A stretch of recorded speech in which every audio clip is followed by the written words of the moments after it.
మాటలు మనము చూద్దాం, ధ్యానం చేద్దాం. దేవుని నామానికి స్తోత్రములు. అయితే చాలామందికి రక్షణ అంటేది తెలియదు. ఈరోజు అంశము రక్షణ గురించి మనం మాట్లాడుకుందాం. హల్లెలూయా, హల్లెలూయా. ఈరోజు మనము రక్షణ గురించి మాట్లాడుకుందాం. దేవుని నామానికి స్తోత్రములు. అంశము రక్షణ. Today we talk about salvation, రక్షణ. ఓకే, దేవుని నామానికి స్తోత్రము కలుగును గాక. సో కొన్ని మాటలు చూద్దాం. ప్రకటన గ్రంథము 7వ అధ్యాయము 9 చదువుదాం. ప్రకటన గ్రంథము 7వ అధ్యాయము 9-10 వచనాలు చదువమ్మా. అటు తర్వాత నేను చూడగా, ఇదిగో, ప్రతి జనములో నుండి, ప్రతి వంశంలో నుండి, ప్రజలలో నుండి, ఆయా భాషలు మాట్లాడు వారిలో నుండి వచ్చి ఎవడనూ లెక్కింపజాలని ఒక గొప్ప సమూహము కనబడెను. వారు తెల్లని వస్త్రములు ధరించుకున్న వారై ఖర్జూరపు మట్టలు చేతపట్టుకొని సింహాసనం ఎదుటను గొర్రెపిల్ల ఎదుటను నిలవబడి, సింహాసనాసీనుడైన మా దేవునికిని గొర్రెపిల్లకును మా రక్షణకై స్తోత్రమని మహాశబ్దముతో ఎలుగెత్తి చెప్పి. హల్లెలూయా. చూడండి, ఇక్కడ దేవుని వచనంలో మరి దేవుడు ఏం చెప్తున్నాడంటే, ఇక్కడ చూడండి, దేవుని వచనంలో మరి 9వ వచనం మనం చూస్తే చూడండి, ఇక్కడ అటు తర్వాత నేను చూడగా, ఇదిగో, ప్రతి జనములో నుండి, ప్రతి వంశములో నుండి, ప్రజలలో నుండి, ఆయా భాషలు మాట్లాడు వారిలో నుండి వచ్చి ఎవడునూ లెక్కింపజాలని ఒక గొప్ప సమూహమును కనబడిందట. హల్లెలూయా. ఎక్కడ ఇది? పరలోకములో. చూడండి, రక్షణ పొందడానికి ఇక్కడ మనకు జాతితో కానీ, వంశముతో కానీ, కులముతో కానీ, మతముతో కానీ సంబంధము లేదు. రక్షణ అంటే నీ ఆత్మను నీవు కాపాడుకోవడం. నీ ఆత్మను నీవు కాపాడుకోవడము.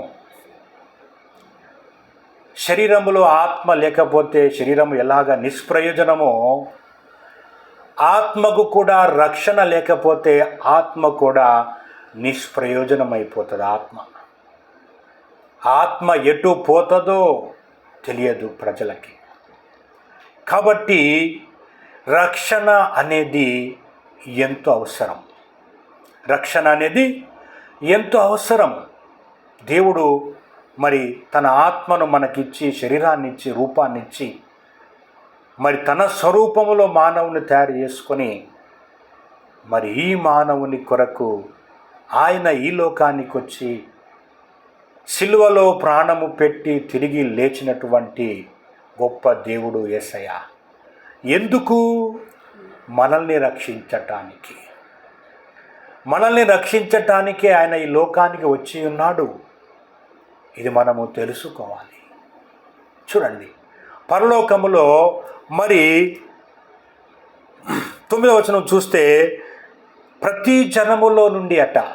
చూడండి, ప్రతి జనములో నుండి దేవుని తెలుసుకున్న వాళ్ళు ఉన్నారు. ప్రతి జనములో నుండి, ప్రతి వంశములో నుండి, ప్రతి గోత్రములో నుండి, ప్రతి జనములో నుండి, మరి ఆయా భాషలు మాట్లాడువారు కూడా దేవుని తెలుసుకున్నవారట. పరలోకములో మరి దేవుని ఎదుట తెల్లని వస్త్రాలు ధరించుకొని మరి వారు దేవుని సన్నిధిలో కూర్చొని దేవుణ్ణి ఆరాధిస్తూ ఏమంటున్నారట?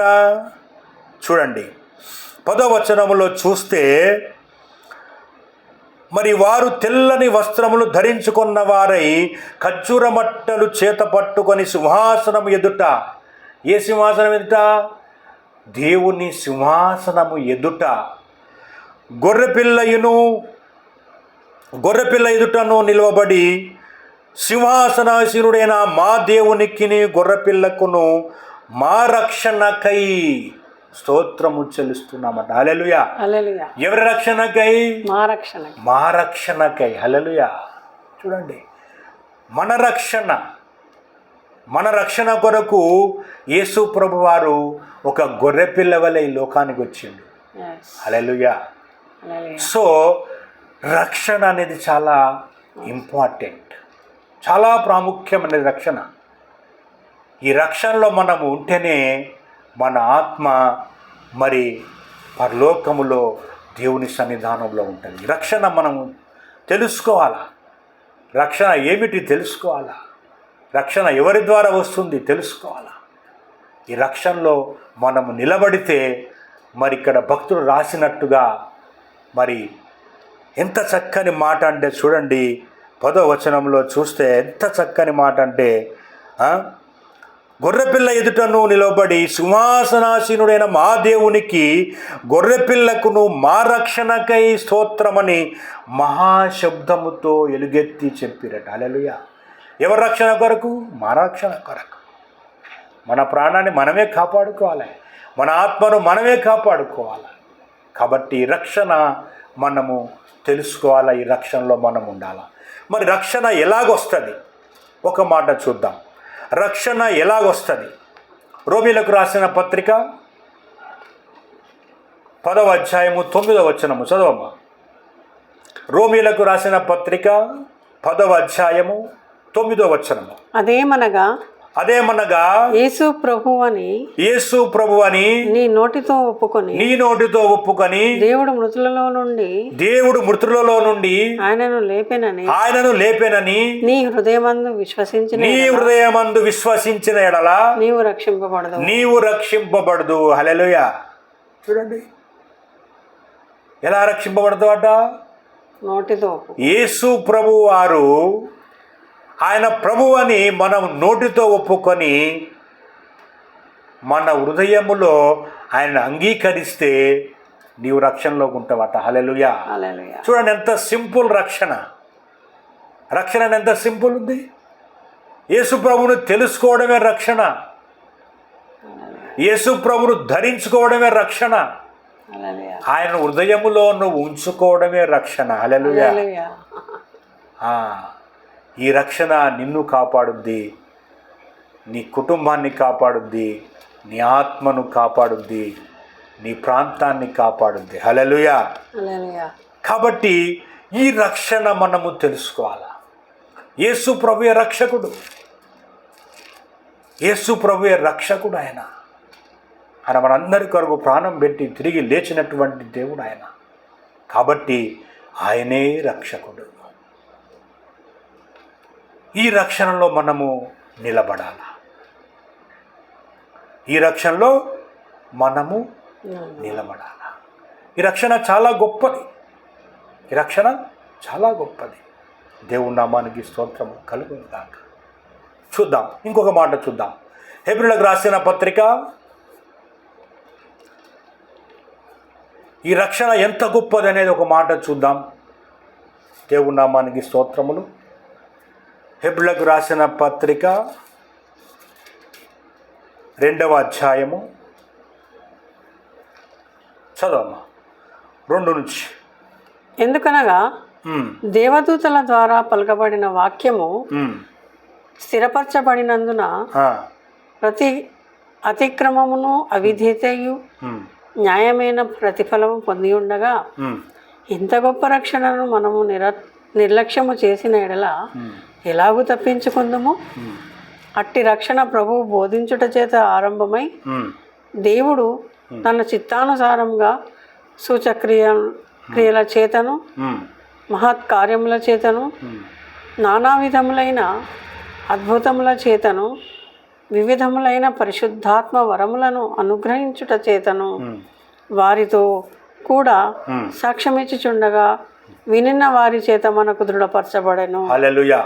చాలు. చూడండి ఇక్కడ చూడండి ఎటువంటి రక్షణ ఇది అంటే, చూడండి ఇంత గొప్ప రక్షణ మనము నిర్లక్ష్యము చేసినట్లా ఎలాగూ తప్పించుకుందాము. ఈ రక్షణలో లేకపోతే మన ఆత్మ మరి నరకానికి పోవడము ఖాయము. ఇంత గొప్ప రక్షణ చూడండి, ఇంత గొప్ప రక్షణ మనము నిర్లక్ష్యము చేసినట్లా ఎలాగూ తప్పించుకుందాము. అట్టి రక్షణ ప్రభువు బోధించుట చేత ఆరంభమై, హల్లెలూయా, ప్రభువు బోధించుట చేత ఆరంభమైందంట ఈ రక్షణ. యేసుప్రభువు వారి లోకానికి వచ్చి బోధించాడు. ఆయన బోధించిండు. ఆయన బోధ చేత ఆరంభమైనటువంటి రక్షణ దేవుడు తన చిత్తానుసారంగా ఒక బోధించడమే కాదట, ఆయన సూచక క్రియల చేతను సూచనలు చూపించుడు దేవుడు, అద్భుతాల చేతను అద్భుతాలు చూపించుడు దేవుడు, అద్భుతాలు వివిధమైన పరిశుద్ధాత్మ వరాల చేతను దేవుడు మామూలు కాదండి. యేసుప్రభువు వారి లోకంలో ఉన్నప్పుడు ఎన్నో అద్భుతాలు చేసిండు. ఎంతోమంది కుష్ఠరోగులను బాగు చేసిండు, ఎంతోమంది కుంటివారిని బాగు చేసిండు, ఎంతోమంది పక్షవాయు గలవారిని బాగు చేసిండు. అనేకులను బాగు చేసి దేవుడు మనందరి కొరకు ప్రాణం పెట్టి తిరిగి లేచినవాడు ఆయన. మామూలు మాటలతో చెప్పలే. ఇంత గొప్ప రక్షణ ఇది. మరి అప్పుడే కాదు, ఇప్పుడు కూడా దేవుడు ఎంతోమంది తన దాసుల ద్వారా, ఎంతోమంది భక్తుల ద్వారా దేవుడు ఇప్పటికి కూడా అద్భుతాలు చేస్తూనే ఉన్నాడు. హల్లెలూయా. అద్భుతాలు చేస్తూనే ఉన్నాడు, స్వస్థతలు చేస్తూనే ఉన్నాడు దేవుడు. అప్పుడు ఇప్పుడు నిన్న నేడు నిరంతరం ఏకరీతిగా ఉన్నటువంటి దేవుడు మన దేవుడు యేసయ్య. హల్లెలూయా. కాబట్టి ఇంత గొప్ప రక్షణ ఇక్కడ ఏమంటున్న వాక్యము, నిర్లక్ష్యము చేయవద్దట, మనం నిర్లక్ష్యము చేయవద్దట. ఇంత గొప్ప రక్షణ ఇది. దేవుని నామానికి స్తోత్రము కలుగును గాక. ఈ రక్షణలో ఉంటే దేవుడు నీ ద్వారా కూడా అద్భుతాలు చేస్తాడు, స్వస్థతలు చేస్తాడు, అనేకులను బాగు చేస్తాడు. దేవుని నామానికి స్తోత్రము కలుగును గాక. కాబట్టి ఇటువంటి రక్షణ దేవుడు మనకు అనుగ్రహించి ఉన్నాడు. అందుని బట్టి దేవునికి వందనాలు. మరి ఈ రక్షణలో, మరి ఈ వాక్యము విన్నటువంటి ప్రజలందరూ కూడా ఈ రక్షణలోకి రావాలని యేసుక్రీస్తు నామమున ప్రార్థించి ఇట్టి మాటలు ముగిస్తున్నాను. ఆమేన్, ఆమేన్, ఆమేన్.